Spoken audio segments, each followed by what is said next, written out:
الربح من الإنترنت في 2026 طرق حقيقية لمبتدئين بدون تعقيد. في السنوات الأخيرة أصبح الربح من الإنترنت موضوعا يهم عددا كبيرا من الشباب في العالم العربي، خصوصا مع ارتفاع تكاليف المعيشة وقلة فرص العمل التقليدية. سنة 2026 لم تعد سنة التجارب العشوائية، بل أصبحت مرحلة تتطلب الوعي، الصبر، واختيار الطرق الصحيحة، بعيدا عن الخداع والوعود الوهمية. في هذا المقال ستجد شرحا واضحا وبسيطا لأفضل طرق الربح من الإنترنت المناسبة للمبتدئين، مع التركيز على الأساليب الحقيقية التي يمكن تطويرها على المدى المتوسط والطويل. هل الربح من الإنترنت حقيقي أم مجرد وهم؟ الربح من الإنترنت حقيقي بدون شك، لكن المشكل ليس في الإنترنت بل في التوقعات الخاطئة. كثير من الناس يعتقدون أن الربح السريع ممكن بدون مجهود أو تعلم، وهذا غير صحيح. الإنترنت يشبه أي مجال آخر، يحتاج إلى تعلم، يحتاج إلى وقت، يحتاج إلى الاستمرارية. أي شخص مستعد للتعلم وتطوير نفسه يمكنه تحقيق دخل محترم، لكن ليس بين ليلة وضحاها. لماذا سنة 2026 فرصة جيدة للربح من الإنترنت؟ هناك عدة أسباب تجعل سنة 2026 فرصة قوية: تطور الذكاء الاصطناعي وأدوات العمل عن بعد، ازدياد الطلب على المحتوى الرقمي، اعتماد الشركات على الخدمات الإلكترونية، سهولة الوصول إلى المنصات العالمية. كل هذه العوامل جعلت الإنترنت بيئة مفتوحة للجميع وليس فقط للمحترفين. التدوين وإنشاء المحتوى المكتوب. التدوين ما زال من أفضل الطرق للربح على المدى الطويل، خصوصا إذا تم بطريقة صحيحة. يمكنك إنشاء مدونة في مجال معين، مثل الربح من الإنترنت، التقنية، التعليم، الصحة، تطوير الذات. الربح يكون غالبا من إعلانات جوجل آدسنس، التسويق بالعمولة، بيع منتجات رقمية.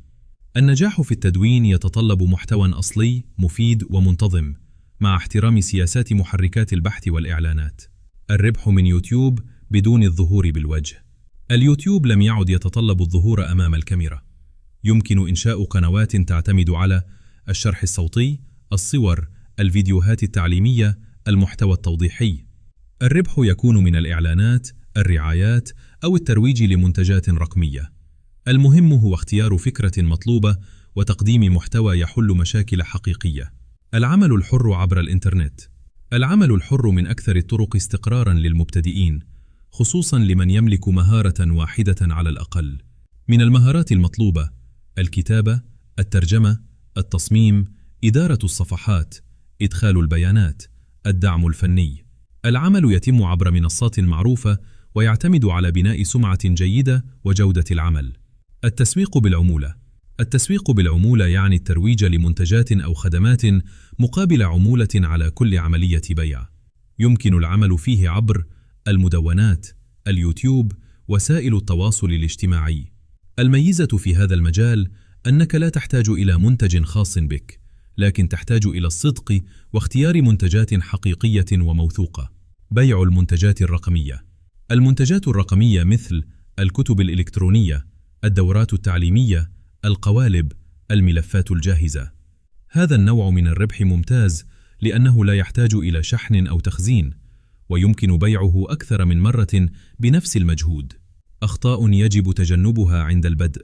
كثير من المبتدئين يفشلون بسبب أخطاء بسيطة، مثل البحث عن الربح السريع، التنقل بين طرق كثيرة بدون تركيز، نسخ المحتوى، تجاهل التعلم، فقدان الصبر. بسرعة. تجنب هذه الأخطاء يختصر عليك سنوات من التعب. نصائح مهمة للنجاح: اختر مجالا واحدا وركز عليه. تعلم الأساسيات قبل التطبيق. استثمر وقتك قبل التفكير في المال. تابع مصادر موثوقة تحل بالصبر والاستمرارية. الربح من الإنترنت في 2026 ليس خيالا ولا خدعة، لكنه أيضا ليس سهلا كما يروج البعض. هو مسار يحتاج إلى وعي، تعلم، وتطبيق صحيح. إذا بدأت اليوم بخطة واضحة واخترت طريقا مناسبا لك، فمن الممكن جدا أن تبني مصدر دخل محترم ومستقر مع الوقت.